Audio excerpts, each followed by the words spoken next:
Shalom, Bapak Ibu Saudara sekalian. Tiba saatnya bagi kita lagi untuk beribadah pada hari ini. Tapi memang situasi tidak memungkinkan untuk beribadah bersama-sama, berkumpul bersama-sama. Tapi percayalah bahwa Tuhan tetap rindu untuk kita bersekutu, beribadah dengan Dia. Pagi ini saya akan membagikan firman. Judul khotbah saya adalah Prajurit Kristus yang Kuat. Prajurit Kristus yang Kuat. Sebelumnya, mari kita sama-sama berdoa. Bapa kami yang di surga, terima kasih ya Tuhan kalau Engkau sampai hari ini masih memberikan kekuatan buat kami hidup hari ini ya Tuhan. Tuhan, saat ini kami di tengah-tengah situasi seperti ini, kami rindu mendengar suara Tuhan. Kami rindu mendengar isi hati Tuhan. Biarlah kiranya Tuhan yang terus berbicara kepada kami, bicarakanlah isi hati-Mu ya Tuhan, supaya kami semakin hari semakin dikuatkan sebagai prajurit yang Kristus yang kuat di dalam Tuhan. Siapkan hati kami Tuhan, di dalam nama Tuhan Yesus kami berdoa dan mengucap syukur. Amin. Bapak Ibu Saudara sekalian, tema bulanan kita bulan Maret ini adalah prajurit Kristus yang sejati. Nah, saya ingin review sebentar bahwa memang selama bulan kemarin ini kita terus diberi firman, diberi kekuatan bahwa menjadi seorang prajurit Kristus harus kuat, harus berkenan kepada Tuhan, harus taat dan setia, tidak memusingkan dirinya sendiri, berkenan kepada komandannya. Semua kita sudah banyak dengar. Tapi yang terjadi di seminggu kebelakangan ini bahwa virus COVID ini sangat-sangat membawa kecemasan semua orang. Ada banyak ketakutan, ada banyak kecemasan, ada banyak kekhawatiran. Banyak orang yang sekarang, ini ada apa dengan segala macam. Setiap hari kita lihat di medsos ada orang yang meninggal, ada orang lagi yang terkena positif. Semua membuat kita menjadi semakin cemas gitu. Semua ribut, sibuk membeli barang cepat-cepat, membeli persediaan makanan, semua dilanda kekhawatiran yang luar biasa secara dunia. Ada juga banyak juga di medsos dengan kasus-kasus ini, ada banyak medsos yang semua sibuk menghakimi sesamanya. Ketika kita salah melangkah, melakukan tindakan A, semua ribut. Tindakan B, semua ribut. Selalu ada saja yang bisa menghakimi sesama kita. Ini salah, itu salah, semuanya dibuat salah.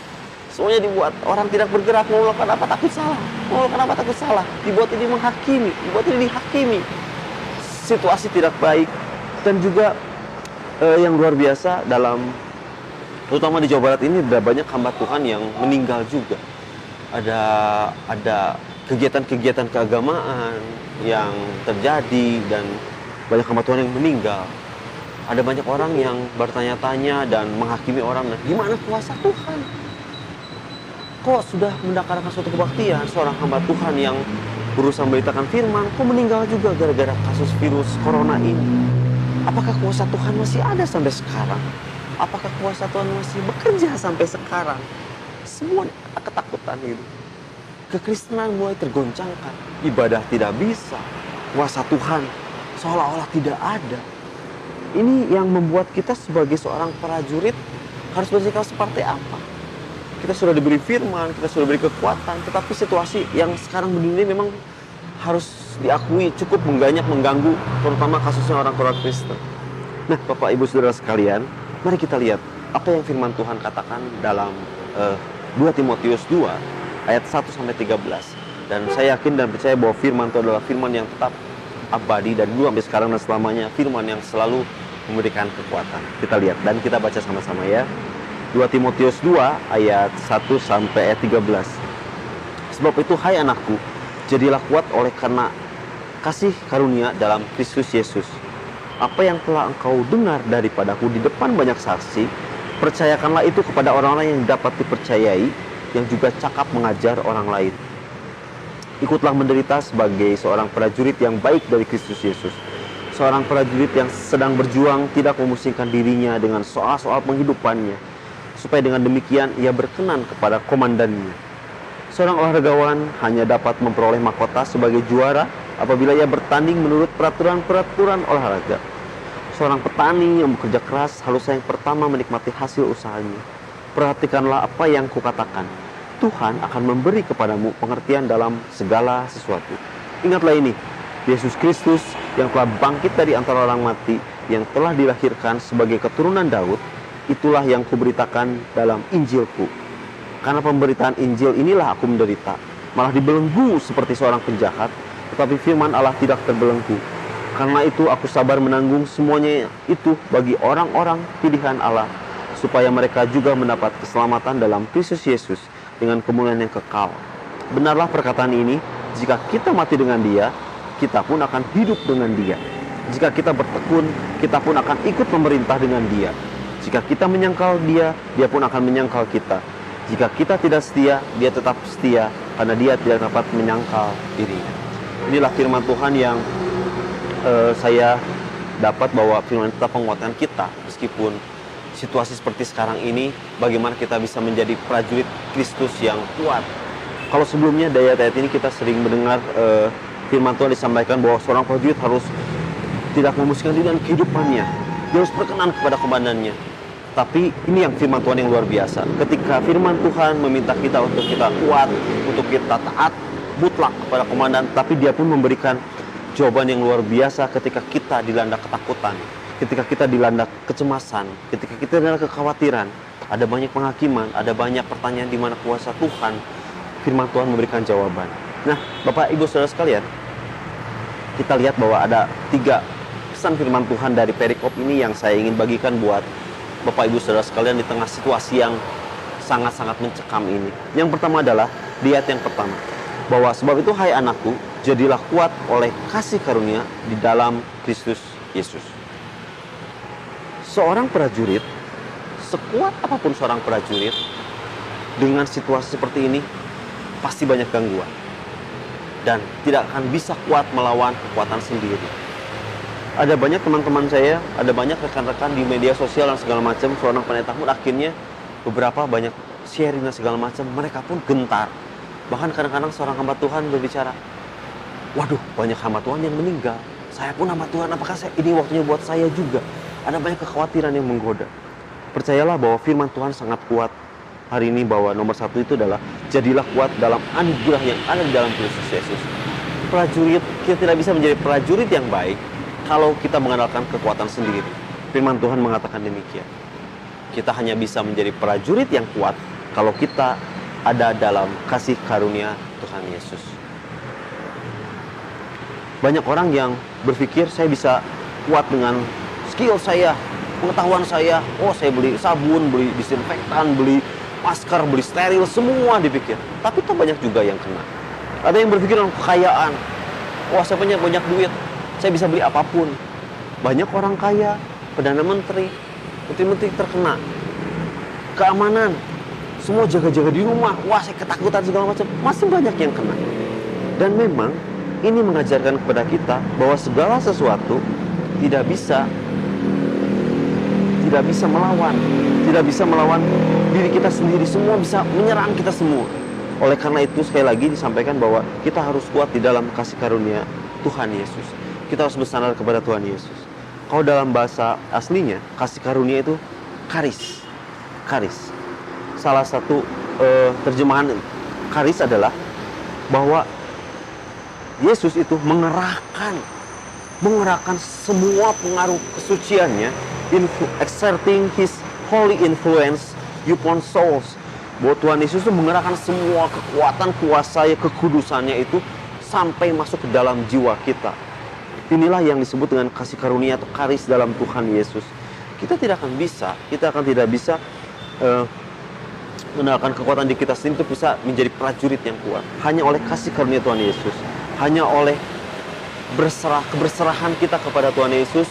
Tuhan, tolong kerahkanlah kekuatan, kekudusan, kuasa-Mu untuk bisa masuk ke dalam jiwa saya. Ini yang hanya bisa membuat kita sebagai seorang prajurit yang kuat di dalam kasih karunia Yesus Kristus. Itu yang pertama, Bapak Ibu Saudara. Nah, yang kedua yang saya ingin bagikan adalah bahwa di ayat yang ke-7, perhatikanlah apa yang kukatakan. Rasul Paulus bilang demikian, Tuhan akan memberi kepadamu pengertian dalam segala sesuatu. Kita sebagai seorang prajurit, dan Yesus adalah sebagai seorang komandan yang sejati selalu tahu apa yang dibutuhkan oleh prajurit. Dan ayat yang ke-7 bilang bahwa ketika kita berusaha untuk bisa menjadi prajurit yang baik, prajurit yang kuat, Yesus akan memberikan pengertian di dalam segala sesuatu. pengertian dalam sesuatu ini sangat menarik Bapak Ibu Saudara, bahwa salah satu terjemahannya itu sunesis, pengertian itu sunesis dalam ayat 7. Salah satu terjemahannya adalah understanding. Yesus memberikan pemahaman buat kita dari dalam segala sesuatu. Dan selain itu pula, yang menarik dalam pengertian ini adalah, arti dari pengertian ini adalah bahwa running together, berlari bersama, juga ada flowing together with, berkembang bersama, bertumbuh bersama. Bahwa di ayat 7 adalah bahwa Yesus akan berlari bersama kita. Yesus akan bertumbuh, berflowing, berkembang bersama kita untuk supaya kita bisa mengerti segala sesuatu. Ini yang luar biasa yang firman ini sampaikan pada hari ini, bahwa ketika kita siap, Tuhan, saya mau berserah menjadi prajurit yang kuat, Tuhan akan memberikan pengertian. Tidak hanya dia memberi, nih saya beri pengertian, no. Tuhan bilang, hayu saya akan berlari bersama kamu sampai kamu mengerti apa yang saya rasakan, apa kehendak saya, apa yang keinginan saya. Ini yang luar biasa dari Tuhan, bahwa dia tidak hanya memberi dengan secara pasif, tapi dia memberi dan berlari bersama kita. Ini adalah janji, ini yang membuat saya melihat bahwa ini adalah janji utama daripada Tuhan. Ketika kita berserah menjadi seorang prajurit, dia akan memberikan ketenangan utama. Kita tidak berlari sendiri, Yesus berlari bersama kita. Apa yang Yesus ingin sampaikan kepada kita, bahwa Yesus memang mati, Yesus seolah-olah kalah, Yesus seolah disalib, tetapi sesungguhnya dia ingin menunjukkan kepada kita ketika dia berlari bersama kita. Yesus berkata, hei, aku pun bangkit dari kematian. Aku bangkit dari kematian. Apakah kamu tahu ketika aku bangkit ini, janji ini abadi? Ayat 8 bilang, dia keturunan Daud. Janji yang dari zaman Daud sampai sekarang. Ini aku Yesus, aku akan berlari bersamamu. Aku sebagai pemegang kekuasaan yang tertinggi, aku akan lari bersamamu. Dan apa yang dia memberikan, Yesus memberikan itu adalah, dia adalah memberikan kerajaan surga di bumi. Bapak Ibu Saudara, Yesus bisa saja memberikan pemulihan, mukjizat. Terlalu mudah untuk Yesus membuat segala sesuatunya indah, pulih, mukjizat terjadi, pemulihan terjadi, dengan 1 detik bisa beres semua. Tetapi yang Yesus, kunci utamanya Yesus memberikan kepada kita adalah kerajaan sorga dan damai sejahtera di bumi.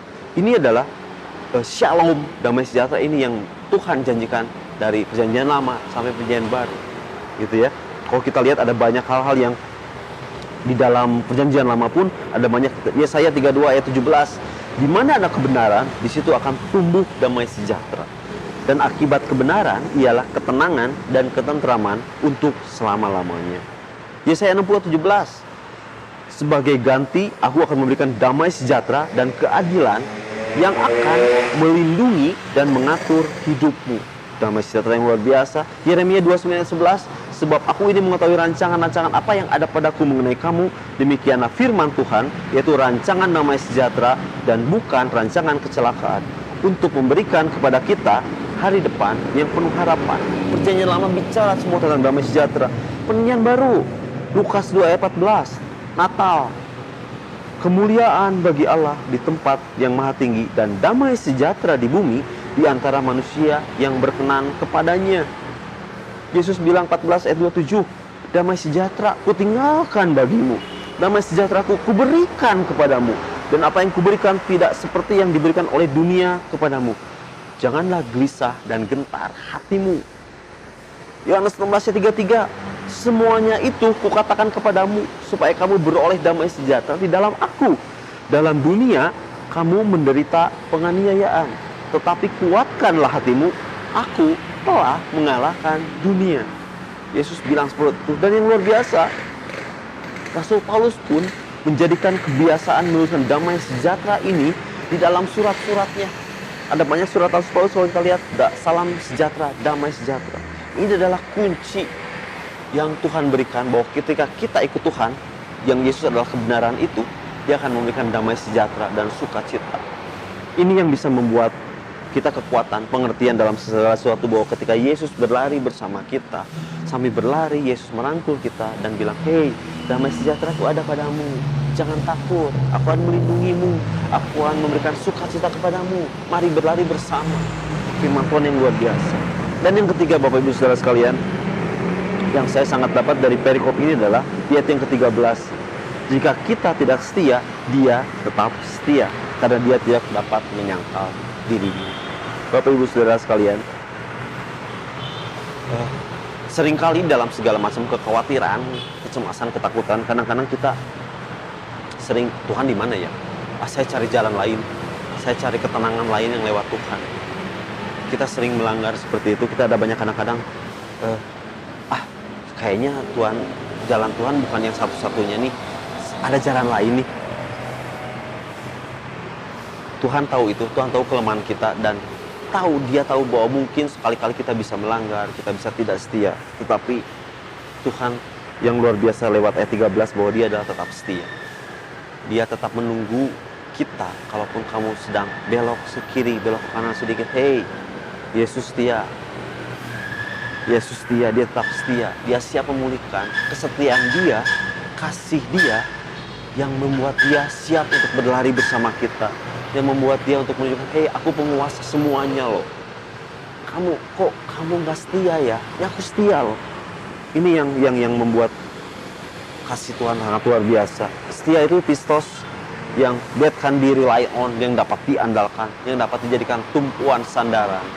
Bapak Ibu Saudara, ketika engkau suatu saat diizinkan Tuhan tidak punya pegangan apapun, kekayaan, keamanan, kenyamanan, bahkan hal lain yang kau anggap itu membuat kamu aman, percayalah ketika semuanya tidak berguna, terutama saat-saat sekarang ini, Yesus masih datang dan bilang, hey, aku setia menunggumu.